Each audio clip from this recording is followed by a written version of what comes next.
Talk Show. With the trade deadline a little over a month away, we decided we'd like to do a show on some possible trades that could happen and some things we've heard and what could possibly come of it. So you got any trades to start off, buddy? Yeah. Well, I wanted to start with Troy Tulowitzki. The Rockies are going nowhere again. They're not going to win their division. They've got a couple of guys on their team that they could trade, Cargo, but Cargo's not having a good season, so they're not going to get much back for him. Arenado's young, so I don't think they want to trade him. He's kind of going to be the cornerstone. Mm-hmm. And I think for Tulowitzki, one, shortstop is scarce almost on every team. Yeah. You're going to get a lot back for a player like Tulowitzki. And he stayed fairly healthy this year. Even if he doesn't stay healthy, you can get a lot. Yeah. I mean, he's hitting .313 right now, 7 home runs, 38 RBIs. He's a good piece to add to your team if you need that, just that one middle infielder to push you over the top and a middle of the order bat. Right. So I think Tulowitzki would be a good pickup for a lot of teams without a shortstop. Well, I've seen that the Reds are going to be big sellers this deadline, and Johnny Cueto, most notably, they said if they're not really contending by the trade deadline, they were going to unload him. And I think that's the start of the rebuild phase for the Reds.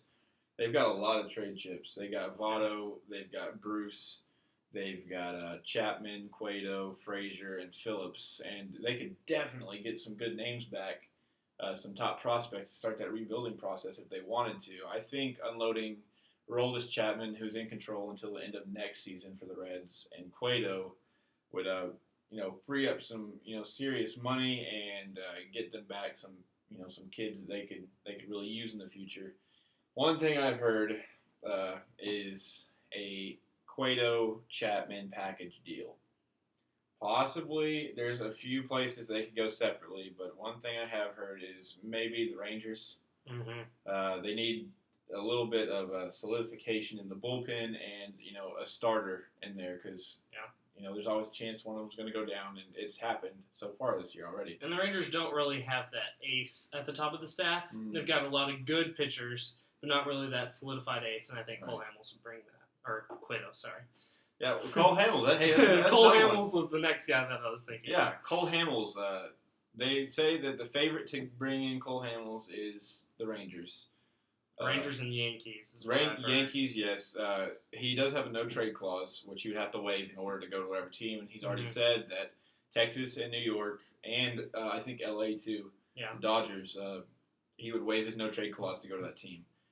Hamels to the Rangers would be a good deal. I wouldn't give up. If I was the Rangers, I would not give up too many young prospects like Alfaro. I wouldn't give him up for it.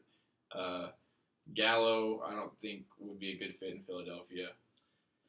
They've got Franco, who's their third baseman / he can play first base, and I think Gallo could play either one. So that could fill up their corner infield because I don't think Howard's going to be there very long. I think they're going to try to trade him. I don't know how much Howard's going to, how much value he's going to have. So that could give him a good corner infield, but it's not just a necessity for him. What about Jonathan Papelbon? You think he's going anywhere? I think he'll definitely go somewhere because there are a lot of teams who are contending right now that could use some back of the bullpen help, who could use that solidified closer. Who he's had rough spots, but he's been a consistent closer for the Phillies, and that's helped them, but they haven't been a good team. So I think that could be a good piece for a lot of teams. I kind of want to go back to Cueto for a second. Mm-hmm. I said that I'd only heard about, possibly the Rangers and the whole Chapman-Cueto deal. Yeah. That's a long shot, but more realistically, I've heard Cueto, and I've heard him associated with the Blue Jays, with... the Blue Jays have been picking it up lately. The Cubs. The Cubs was the other team. They're the favorite to land Cueto, actually, because they need that extra starter, too. If the Cubs got Cueto... they would be even more dangerous. They're already an amazing team, but you add that extra rotation piece for them. Man. I think Cueto would be better off in the American League, honestly. I think it might be a tough adjustment for him. He's pitched in the National League his whole career. Yeah, and I think that's, I'm kind of on the fence about which league he'd be better in. Mm-hmm. Because you face a pitcher in the National League, so Yeah. I mean that's one extra out basically, unless you're like Bumgarner or Scherzer or something. Yeah, so some pitchers are good hitters. Yeah, but I mean, I don't know. I think a lot more American League ballparks are pitchers' ballparks. A lot, not maybe. I think it's about the same. You think it's about the same? I mean, you've got a lot of, especially with New York being such. I mean, because he would either go in the West or he would go in the East. I think, where he would be traded to in the American League. If he goes to the West, then yeah, the Rangers ballpark is the only one that's a hitter's ballpark. Maybe I guess Houston's a little bit of a hitter's ballpark. Yeah. But then you're pitching in Seattle or Los Angeles or Oakland a lot. But I mean, I think he's got the advantage in the National League pitching against the pitcher. Yeah. And all the ballparks there. Well.